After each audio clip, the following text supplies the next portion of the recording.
नमस्कार, जय हिंद, जय भारत।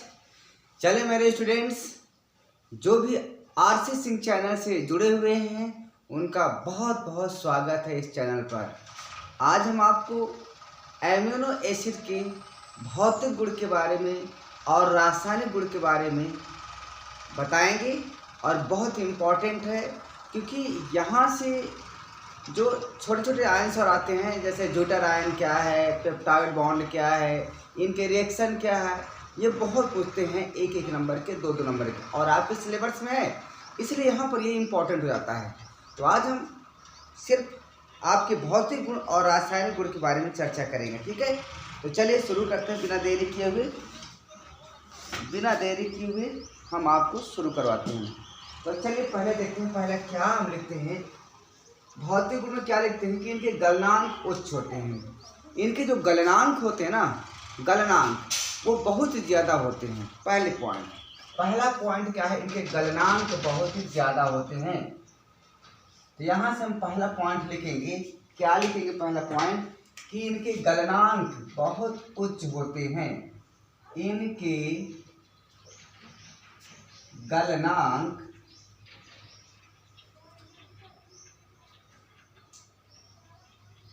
उच्च होते हैं। क्या होते हैं?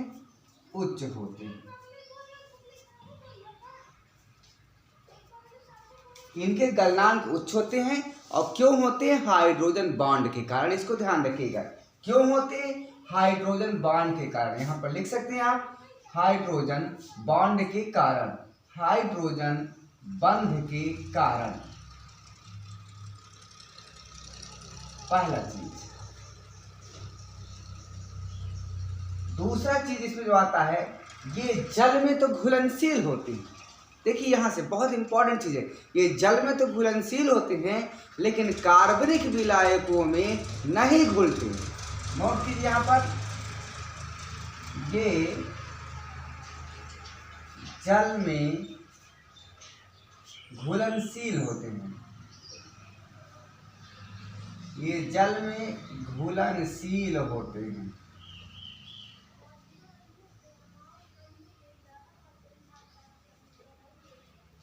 किंतु कार्बनिक विलायकों में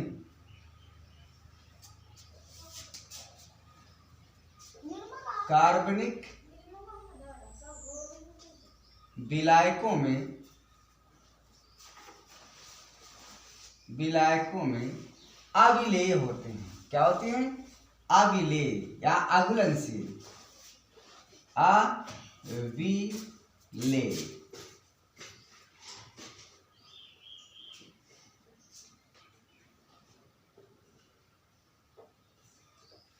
दूसरा चीज यहां क्या लिखा गया है कि जल में तो घुलनशील होते हैं किंतु कार्बनिक विलायकों में अविलेय होते हैं, अर्थात नहीं घुलते। क्या यहां तक ये वीडियो यहां से अच्छे से दिखाई दे रहा है? मैं एक बार चेक कर लूं। हाँ ठीक है, दिखाई दे रहा है, कोई दिक्कत नहीं। थोड़ी 1 मिनट, ठीक है। चलिए अब यहाँ देखिए, बहुत ही गजब की चीज लिखा हुआ है कि जल में तो घुलनशील होते हैं और कार्बनिक विलायकों में अघुलनशील होते हैं। अब चूंकि एमिनो जो एसिड होता है वो आपका कार्बनिक यौगिक होता है, कार्बन है, तो उससे कार्बनिक विलायकों में घुलना चाहिए, लेकिन कार्बनिक विलायकों में नहीं घुलता। किस में घुलता है? जल में घुलता है। अब आखिर क्या रीजन है कि जल में घुलता है? तो आइए देखते हैं। तो इसका सिर्फ एक रीजन है, ज्यूटर आयन बनने के कारण। किस कारण? ज्यूटर आयन बनने के कारण ये जो एमिनो एसिड होते हैं ये जल में घुलनशील होते हैं और कार्बनिक विलायकों में अघुलनशील होते हैं।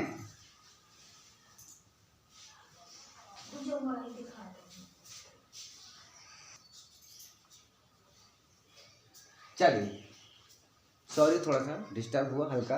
चलिए यहाँ पर क्या होता है कि हम ये बता रहे थे आपको कि ये जल में घुलनशील और कार्बनिक विलायकों में अघुलनशील होता है। आखिर ऐसा क्यों होता है? ज्यूटर आयन के कारण। तो आइए हम आपको ज्यूटर आयन के बारे में बात करने जा रहे हैं। क्या होता है ज्यूटर आयन? तो मान ली कोई हमारे पास एक एमिनो एसिड इस प्रकार है, देखिए क्या है, एक आपका एमिनो एसिड ये R यहाँ पर CH2 और यहाँ पर आप कार्बोक्सिलिक एसिड लगा दीजिए और यहाँ पर आप कर दीजिए NH2। यही तो होता है। ये क्या है आपका अल्फा एमिनो एसिड है, क्योंकि अल्फा कार्बन पर लगा हुआ है। तो यहां से देखिए होता क्या है कि यहाँ अगर हम इसका स्ट्रक्चर बनाएं थोड़ी सी और आगे, तो ये क्या होता है, चेंज होता है। कैसे चेंज होता है, चेंज कैसे होता है इसको देखिए। यहाँ से क्या होता है कि ये जो आपका एमिनो एसिड है ना, ये चेंज होता है। कैसे चेंज होता है देखिए यहाँ पर जो कार्बोक्सिलिक एसिड है यह अम्लीय प्रकृति का होता है। कार्बोक्सिलिक जो एसिड है COOH है वो अम्लीय प्रकृति का होता है और NH2 क्षारीय प्रकृति का होता है। और NH2 जो एमीन समूह है ये क्षारीय प्रकृति का होता है। अब होता क्या है, जो अम्लीय प्रवृत्ति का गुण रखते हैं वो प्रोटॉन को मुक्त करते हैं। प्रोटॉन क्या होता है, H+ के रूप में निकलता है।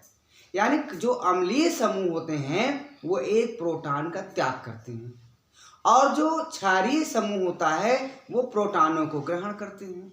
तो होता क्या है कि यहाँ से जो कार्बोक्सिलिक एसिड है, कार्बोक्सिलिक समूह है, वह एक प्रोटॉन का त्याग करेगा, अर्थात यहाँ से H+ को गायब कर देगा।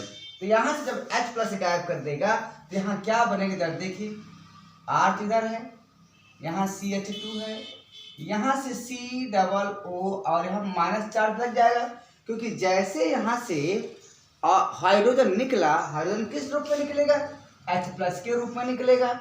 हाइड्रोजन किस रूप में निकलेगा, H+ के रूप में निकलेगा। अब यहाँ पर क्या है देखिए NH2 है, यहाँ पर क्या है NH2 है, नाइट्रोजन के पास एक लोन पेयर है। अब यहाँ पर क्या करेगा, ये क्या करेगा, ये देने की क्षमता रखता है इलेक्ट्रॉन को। तो यहाँ पर हाइड्रोजन के पास तो इलेक्ट्रॉन है नहीं, तो ये हाइड्रोजन प्लस कहाँ आएगा, इसके पास आएगा। जब इसके पास आएगा तो इसके पास इलेक्ट्रॉन है नहीं, तो ये नाइट्रोजन अपना एक इलेक्ट्रॉन इसको दे देगा, ये दे दिया तो इसका भी काम हो गया। तो कहने का मतलब नाइट्रोजन ने एक इलेक्ट्रॉन को डोनेट किया हाइड्रोजन प्लस को, तो इसका गायब हो, तो इसका जो प्लस है वो गायब हो जाएगा, इसका प्लस है वो गायब हो जाएगा, क्योंकि नाइट्रोजन पर क्या आ जाएगा, अब दिया है नाइट्रोजन एक दिया है तो एक प्लस आएगा, अर्थात कुल मिलाकर के यहाँ पर बन जाएगा आपका प्लस और यहाँ पर एक H कर सकते हैं, या सिंपली आप इसको कर सकते हैं, आप NH3 इसको लिख दीजिए बस ये।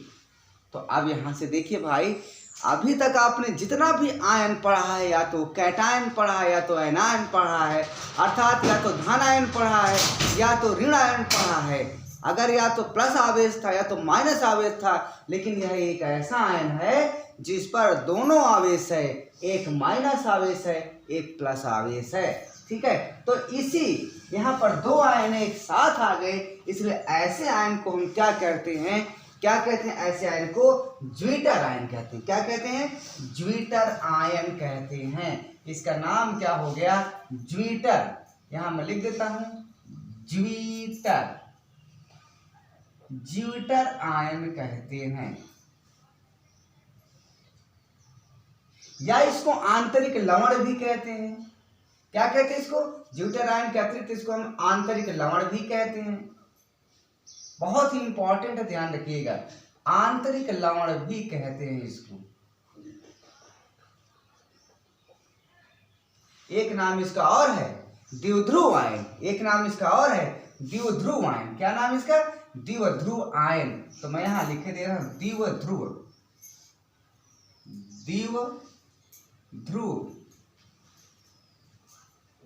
आयन। इसके 3 नाम हैं, जो आपकी इच्छा हो वही लिखिए। ठीक है, तो ये इसके 3 नाम हो गए। ऐसा आयन जिसके पर 2 ध्रुव होते हैं द्विध्रुव आयन कहते हैं, ज्विटर आयन कहते हैं, आंतरिक लवण कहते हैं। तो यहाँ द्विध्रुव आयन तो बन गया, अर्थात ज्विटर आयन बन गया। अब समस्या ये है कि आखिर पानी में कैसे घुलता है। तो देखिए जरा, पानी क्या होता है, पानी का अगर आप स्ट्रक्चर बनाएंगे तो पानी का फार्मूला तो H2O होता है, लेकिन अगर स्ट्रक्चर बनाएंगे तो स्ट्रक्चर क्या हो जाएगा, ये हो जाएगा। देखिए यहां से H करिए, यहां से H करिए। ठीक है, अब यहां देखिए होता क्या है कि चूंकि ऑक्सीजन की विद्युत ऋणात्मकता ज्यादा होती है हाइड्रोजन की अपेक्षा, तो ऑक्सीजन क्या होता है, यहाँ जो इलेक्ट्रॉन है ना, एक एक इलेक्ट्रॉनों के शेयरिंग कर रहा है दोनों तरफ, तो यहाँ पर इलेक्ट्रॉन है, हाइड्रोजन और ऑक्सीजन के जो बॉन्ड बना रहा है सिंगल सिंगल इलेक्ट्रॉन का, तो वो जो इलेक्ट्रॉन है वो यहाँ से सारा करके इसके पास आ जाएगा, खींच लेगा। तो यहाँ पर एक माइनस आवेश आएगा, आएगा बिल्कुल आएगा। तो इस पर एक माइनस आवेश आ गया। इसी प्रकार इधर से भी करेगा, इधर भी आपके पास क्या है, यहाँ इलेक्ट्रॉन को खींच लेगा ये, तो यहाँ पर भी माइनस आवेश आ जाएगा।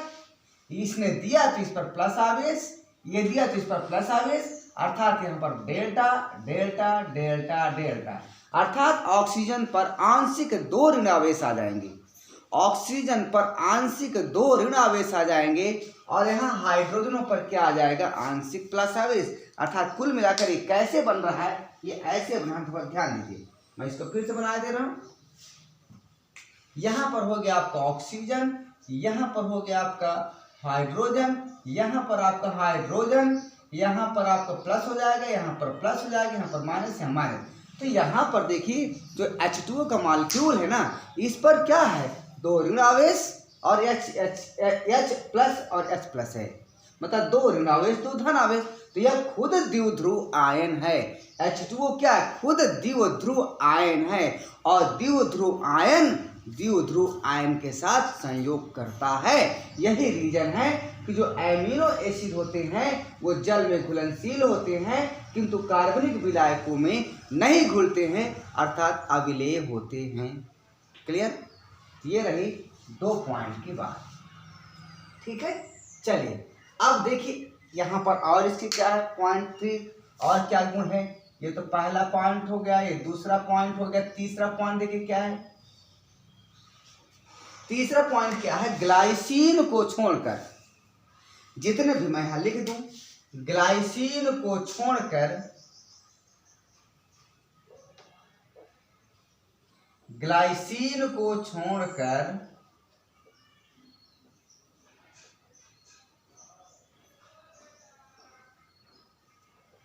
ग्लाइसिन को छोड़कर सभी प्राकृतिक अल्फा एमिनो, सभी प्राकृतिक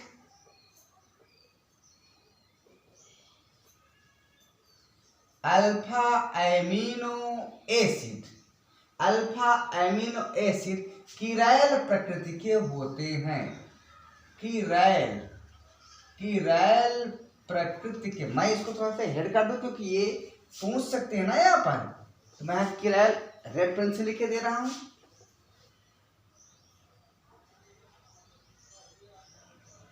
किरैल प्रकृति के होते हैं।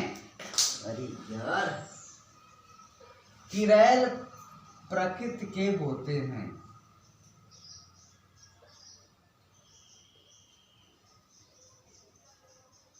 ये इसका हो गया अगला भौतिक गुण। किरैल प्रकृति का मतलब होता है असममित कार्बन। किरैल प्रकृति का मतलब होता है असममित कार्बन। तो मैं यहां पर लिख सकता हूं, असममित भी लिख दो, कोई दिक्कत नहीं, असममित भी मैं लिखे दे रहा हूं,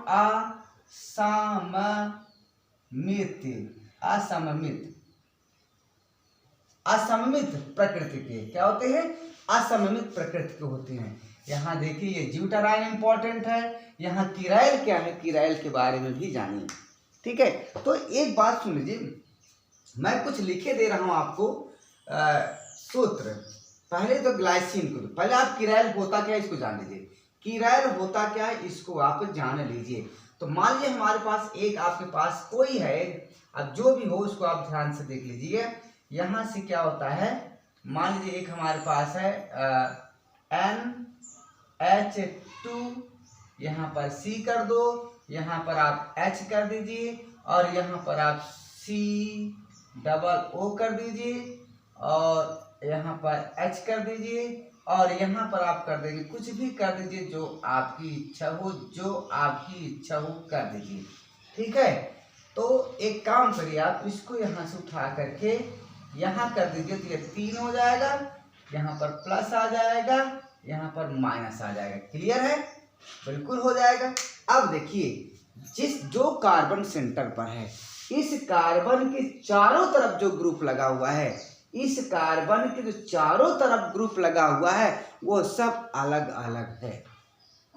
तो ऐसे यौगिक को ही हम क्या कहते हैं, किरैल प्रकृति कहते हैं। क्या कहते हैं, किरैल प्रकृति कहते हैं। कार्बन के चारों ग्रुप, इस कार्बन से जितने भी ग्रुप लगे हुए हैं ये सब अलग अलग है।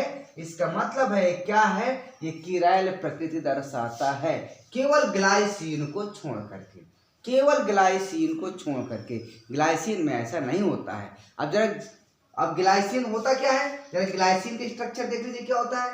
ग्लाइसिन का जो स्ट्रक्चर होता है भैया, ग्लाइसिन का स्ट्रक्चर कुछ ऐसे होता है, आप इसको देख सकते हैं आराम से। NH2 करिए, NH2 करिए, यहाँ C लगाइए, यहाँ H करिए, यहाँ H करिए, यहाँ पर COOH करिए। ये है आपका ग्लाइसिन, ये है आपका ग्लाइसिन। ठीक है। अब इस ग्लाइसिन में देख लीजिए, आप इस ग्लाइसिन में देख लीजिए कि मतलब दो कार्बन के दोनों तरफ H हैं, अर्थात सारे ग्रुप अलग अलग नहीं हैं, दो ग्रुप सेम हैं, इसलिए किरैल प्रकृति नहीं दर्शाता।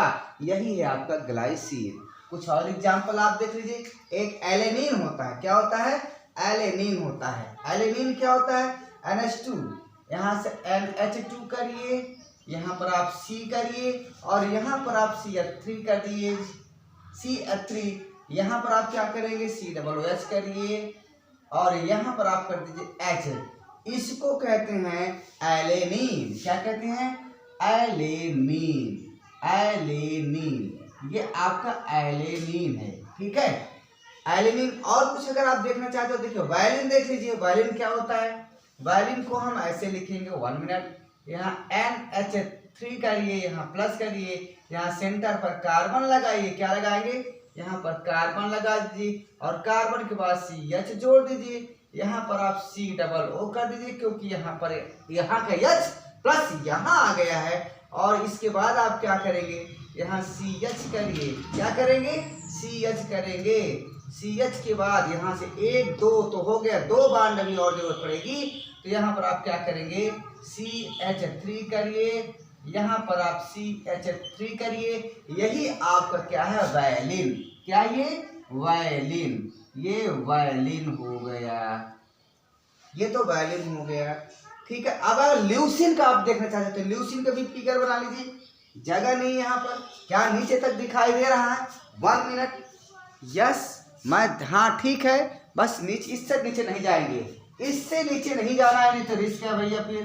ठीक है। अब जरा देखिए एक ल्यूसिन का, देखिए यहाँ भी वही करना है और कुछ नहीं करना है, बस जैसे लिखा हुआ वैसे आप लिख दीजिए। NH3, यहाँ NH3 करिए, यहाँ CH करिए, यहाँ COO करिए, यहाँ पर आप CH2 करिएगा भैया। इस बार यहाँ पर आप CH2 करिएगा और फिर यहाँ पर CH करिएगा। ये CH के बाद यहाँ पर क्या करेंगे, CH3 कर दीजिएगा, यहाँ पर CH3 और यहाँ पर CH3। ये है आपका भैया ल्यूसिन। क्या भैया, ये ल्यूसिन, ल्यूसिन, ये। ठीक है। तो यहाँ पर आप देखिए, यहाँ पर आप कुछ नज़ारे देखिए। यहाँ पे देखिए क्या है, ग्लाइसिन को छोड़कर सभी प्राकृतिक अल्फा एमिनो एसिड किरैल प्रकृति के होते हैं। यानी ग्लाइसिन, इसको आप छोड़ दीजिए। यहाँ देखिए ये ग्लाइसिन है, ये किरैल की प्रकृति नहीं दर्शाते, क्योंकि कार्बन से जुड़े हुए सारे ग्रुप अलग अलग नहीं है, 2 ग्रुप ऐसे हैं जो सेम है। यहाँ हाइड्रोजन है, यहाँ हाइड्रोजन, लेकिन बाकी जगह आप देखिए, बाकी चाहे इसको ले लीजिए, चाहे एलेनिन को ले लीजिए, चाहे वेलिन को ले लीजिए, चाहे आप ल्यूसिन के ले लीजिए, आप देखिए सबके ग्रुप अलग अलग हैं, सबके ग्रुप अलग अलग हैं। अगर आप सेंटर यहाँ मान रहे हैं तो देख लीजिए यहाँ पर CH3 तो इधर का अलग ग्रुप हो गया। अगर आप सेंटर यहाँ मान रहे हैं तो इधर ग्रुप अलग है। ठीक है, सेंटर। ठीक है, तो कहने का मतलब सारे ग्रुप सेम नहीं होते हैं। तो आपको केवल एक जो ग्लाइसिन है यह किरैल प्रकृति नहीं दर्शाता, बाकी जितने आपके एमिनो एसिड है वो सब किरैल प्रकृति को दर्शाते हैं। आगे बात समझ में। तो किरैल प्रकृति क्या होती है? जब बीच में लगा कार्बन परमाणु के चारों तरफ, जब बीच में लगा कार्बन परमाणु के चारों तरफ के जो ग्रुप होते हैं वो अलग अलग होते हैं, तो इसी को कहते हैं किरैल प्रकृति। क्लियर? स्क्रीनशॉट लीजिए।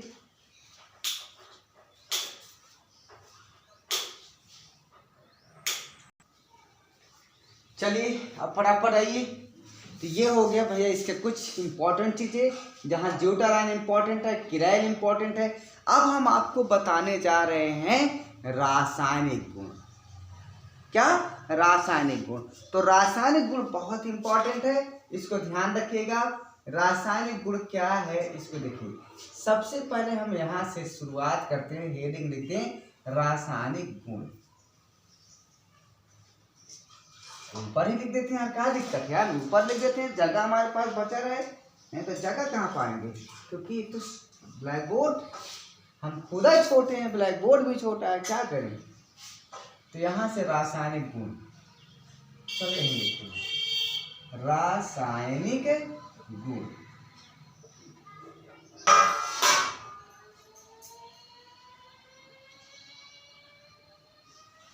तो रासायनिक गुण में देखिए पहला रासायनिक गुण हम लिखने जा रहे हैं, ठीक है।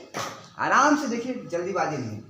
देखिए पहले देखिए, चूंकि इसमें दो ग्रुप हैं, एक एमीन ग्रुप है NH2 है, एक COOH कार्बोक्सिलिक ग्रुप है, तो दोनों के कारण रिएक्शन होंगे। तो पहला हम लिख देते हैं किसके कारण? COOH ग्रुप के कारण, COOH के कारण, COOH के कारण हम करवाने जा रहे हैं। तो चलिए पहला क्या है आपका, जैसे मान लीजिए हमारे पास कोई एक है इस प्रकार का एमिनो एसिड, R करो, C करो, यहाँ पर H करो और यहाँ पर COOH करो, यहाँ पर एमीन लगा दो। ये हमारे पास एमिनो एसिड है। अगर इसकी क्रिया हम सोडियम हाइड्रोक्साइड से करवा दें, इसकी क्रिया अगर हम सोडियम हाइड्रोक्साइड से करवा दें, तो देखिए सोडियम हाइड्रोक्साइड को हम ऐसे लिख देंगे, कैसे? OHNA, सोडियम हाइड्रोक्साइड ही है ये, कोई दिक्कत नहीं, आप ऐसे भी लिख सकते हो, लेकिन हमको रिएक्शन करना है तो हम NaOH ऐसे कर दें, कोई दिक्कत नहीं। आप तो बिल्कुल सही है, परेशान मत होइएगा। तो यहाँ से होगा क्या कि यहाँ से सोडियम हाइड्रोक्साइड का, जो सोडियम हाइड्रोक्साइड का OH है और जो कार्बोक्सिलिक का H है, ये मिलकर H2O मॉलिक्यूल बना करके निकल जाएंगे। ये अर्थात यहाँ क्या हो जाएगा, -H2O बन जाएगा और साथ में बनेगा क्या भैया, बाकी सब जुड़ जाएगा। तो यहाँ R, यहाँ CH, यहाँ NH2 और यहाँ पर बनेगा आपका COO और Na। ये आपका यौगिक बन चुका है, जिसको sodium salt of amino acid, यानी एमिनो एसिड का सोडियम साल्ट कहा जाता है। एमिनो एसिड का सोडियम साल्ट कहा जाता है। क्या यहाँ तक दिखाई दे रहा है? 1 मिनट। यस, दिखाई दे रहा है, कोई दिक्कत नहीं। अगला देखिए, दूसरा रिएक्शन देखिए क्या होता है इसमें। दूसरा रिएक्शन करवाने जा रहे हैं, बहुत ही इंपॉर्टेंट रिएक्शंस हैं, ठीक है। अब देखिए हम करवा रहे हैं एथिल अल्कोहल के कारण। तो यहाँ RCH और यहाँ COOH कर दीजिए, यहाँ पर NH2 करिए, ये हो गया एमिनो एसिड। यहाँ पर रिएक्शन करवाएंगे हम एथिल अल्कोहल की, तो हम अल्कोहल को ऐसे लिख लेंगे, C2H5 को ऐसे लिख लेंगे। इतना करने के बाद यहाँ का जो OH समूह है और यहाँ का जो H है, ये दोनों आपस में रिएक्शन करेंगे और यहाँ पर H2O बना करके निकल जाएंगे, अर्थात -H2O बनेगा। बाकी आपका सब जुड़ जाएगा। यहाँ पर बनेगा आपका क्या बनेगा, RCH, यहाँ पर NH2 बचा, यहाँ पर COO बचा और यहाँ पर C2H5 बना। ये आपका बन चुका है एक आप एथिल ग्रुप लग गया है इसमें का कार्बोक्सिलिक समूह से हाइड्रोजन हटने के बाद। ठीक है। अब अगर इसी क्रियाविधि देखो तो क्रियाविधि कोई खास नहीं है, लेकिन फिर भी अगर आप बनाना चाहते तो बना सकते हैं। यहाँ सिर्फ इम्पोर्टेंट है आपका इसके भौतिक गुण ज्यूटाराइन किराइल क्या है और इसके रासायनिक गुण क्या है। ठीक है। अगला देखिए, अगला जो रिएक्शन है इसका तीसरा रिएक्शन इम्पोर्टेंट है। 1 मिनट प्लीज, मैं वीडियो को और उधर कर दूं क्योंकि आप परेशान हो सकते हैं। ठीक है, सही। अगला देखिए आप क्या है, तीसरा देखिए, तीसरा हम रिएक्शन करवाने जा रहे हैं। तीसरा रिएक्शन क्या है आपका, हम करवा रहे हैं लिथियम एल्युमिनियम हाइड्रेट से। करवा देते हैं, क्या दिक्कत है। ठीक है। तो यहाँ से हम लिख देते हैं, एक हम लिख देते हैं, क्या लिख देते हैं, RC और यहाँ लिख देते हैं H, यहाँ लिख देते हैं NH2 और यहाँ पर लिख देते हैं, क्या लिख देते हैं, यहाँ पर C कर दे। अब यहाँ पर एक काम, इसको ऐसे कर लो, यहाँ पर COOH कर लेते हैं, बस। इसका हम रिएक्शन करवाएंगे, किसके साथ करवाएंगे reaction, lithium aluminium hydrate. Lithium aluminium hydrate यहाँ पर थोड़ी सी मिस हुआ, 1 मिनट में इसको और अच्छे से लिख दूं। नहीं आप कहेंगे सर जी क्या लिख रहे हैं, कुछ समझ में नहीं आ रहा। वैसे भी कुछ बच्चे शिकायत करते हैं कि सर आप लिखते तो पढ़ाते तो ठीक है, लेकिन लिखने में आपके अक्षरों को नहीं समझ पाते हैं। तो भैया समझने का कोशिश करिए। ये हो गया। ठीक है। लिथियम एल्युमिनियम हाइड्रेट, इसका जब हम रिएक्शन करवाएंगे तो यहाँ से 4 हाइड्रोजन निकलेगा। यहाँ से 4 हाइड्रोजन निकल करके यहाँ पर अटैक करेगा। यहाँ 4 हाइड्रोजन यहाँ पर अटैक करेगा, यहाँ पर 4 हाइड्रोजन अटैक करेगा। तो जब अटैक करेगा तो भैया क्या बनेगा, देखिए। तो यहाँ से क्या होगा, यहाँ जब 4 हाइड्रोजन अटैक करेगा तो बनेगा क्या, R रहेगा आपका, CH2 रहेगा, NH2 रहेगा और यहाँ C की जगह 2 H2 यहाँ आ जाएगा, 2 H2 यहाँ आ जाएगा और 2 H2 इसके साथ निकल जाएगा। अब आखिर में यहाँ देखिए कैसे होता है, जैसे यहाँ 4 हाइड्रोजन में लिख दिया, हाइड्रोजन हाइड्रोजन हाइड्रोजन हाइड्रोजन, ये 4 हाइड्रोजन आएगा, इसका लिथियम एल्युमिनियम हाइड्रेट का अपचयन होगा, हाइड्रोजन निकलेगा। यहाँ पर क्या होगा, ये हाइड्रोजन क्या करेंगे, 2 हाइड्रोजन तो मिलाकर H2 के साथ O के साथ चला जाएगा, H2O के रूप में निकल जाएगा। तो हम यहाँ लिखे देना H2O, यहाँ से इसका काम समाप्त हो जाएगा। ठीक है। अब यहाँ कार्बन के 2 बांड खाली हो गए, तो 2 बांड में क्या करेंगे, 2 हाइड्रोजन जोड़ देंगे। तो यहाँ पर 2 हाइड्रोजन जुड़ जाएगा, ये आपको चला गया, आपका O चला गया। कैसे चला गया, O यहाँ से निकलेगा, 2 बांड खाली होगा तो 2 हाइड्रोजन यहाँ से उठ करके O के साथ आ जाएंगे और H2O के रूप में निकल जाएगा। और जो 2 हाइड्रोजन बचेंगे इसके, तो 2 हाइड्रोजन यहीं आकर के जुड़ जाएंगे। तो यहाँ पर आप क्या लिखेंगे, इसको जरा देखिए, क्या लिखेंगे, यहाँ लिख देंगे R, यहाँ लिखेंगे C, यहाँ लिखेंगे H2, यहाँ पर लिखेंगे NH2 और यहाँ पर लिखेंगे CH2 और यहाँ पर लिखेंगे OH। ये आपका बन चुका है प्रोडक्ट। क्लियर। तो ये इतने हो गए रिएक्शन आपके रासायनिक गुण किसके, COOH ग्रुप के कारण। ठीक है।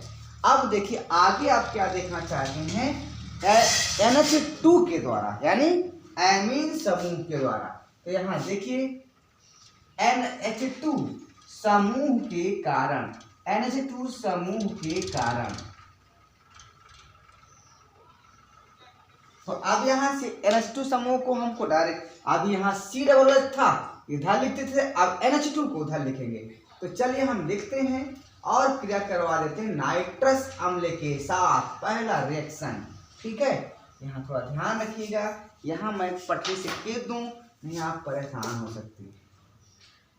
यहाँ से अलग है, फिर यहाँ से आपका अलग है, यहाँ फिर यहाँ से ये ऐसे है, ध्यान रखिए। ठीक है।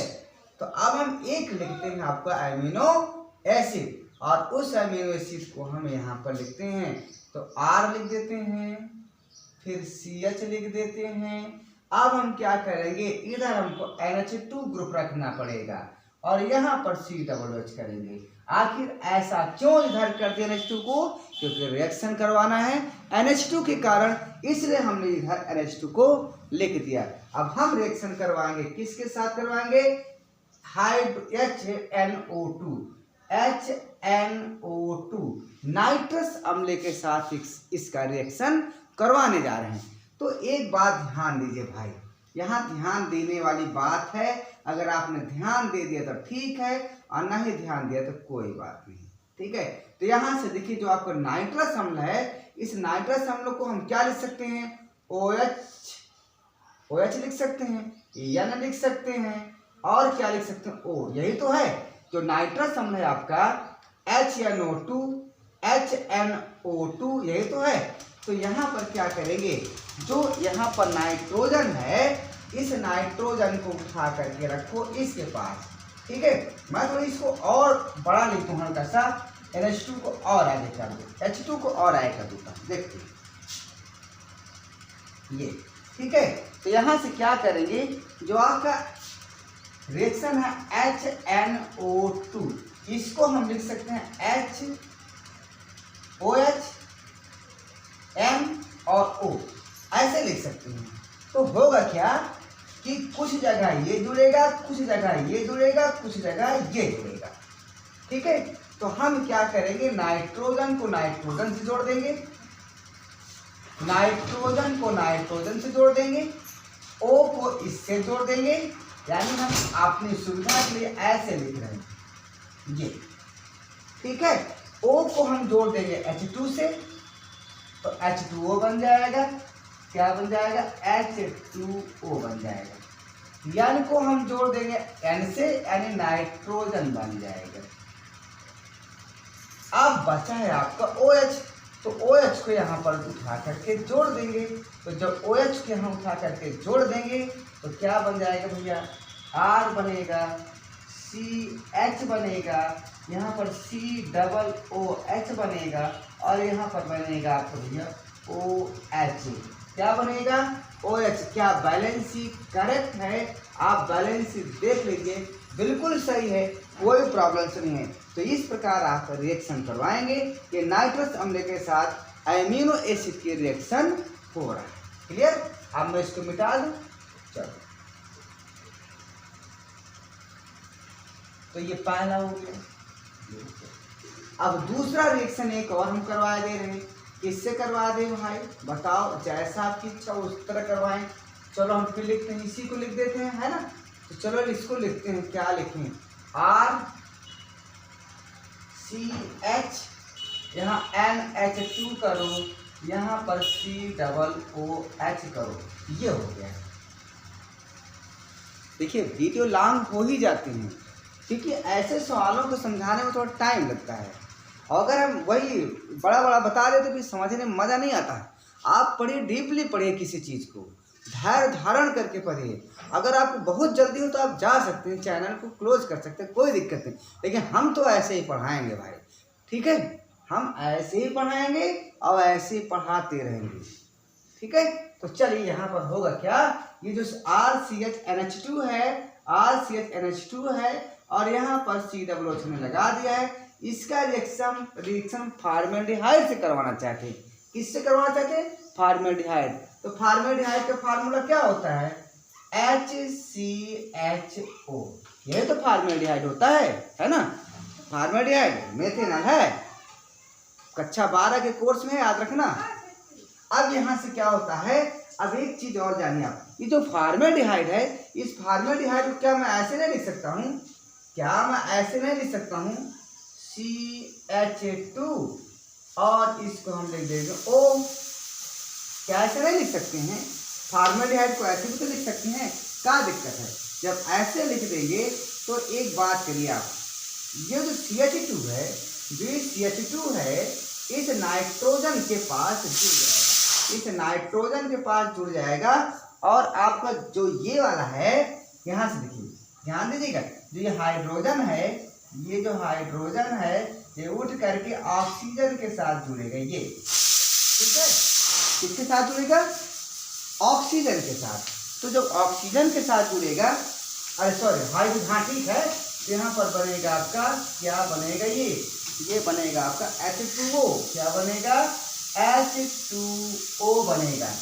इसका एमीन समूह का हाइड्रोजन कार्बोनाइड का ऑक्सीजन मिल करके H2O बना लेगा। अब नाइट्रोजन के पास 2 हाइड्रोजन था, दोनों बांड चले गए, तो इस डबल बांड के साथ CH2 जुड़ जाएगा।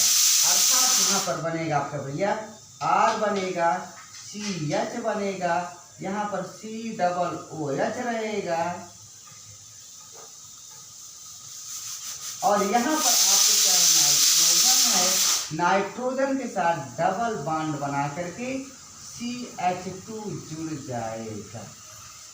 ये रहा भैया आज आपका एमिनो अम्ल के भौतिक गुण, उससे संबंधित महत्वपूर्ण रिएक्शन एमीन समूह के द्वारा, कार्बोक्सिलिक समूह के द्वारा, कीरैल क्या होता है, ज्यूटराइन क्या होता है। वीडियो अच्छा लगे तो लाइक करिए, शेयर कीजिए, सब्सक्राइब कीजिए। सभी दोस्तों को जो आज से चैनल से जुड़े हुए उनको बहुत बहुत धन्यवाद, क्योंकि आप लोगों ने हमारे चैनल को बहुत ही ग्रो कर दिया है।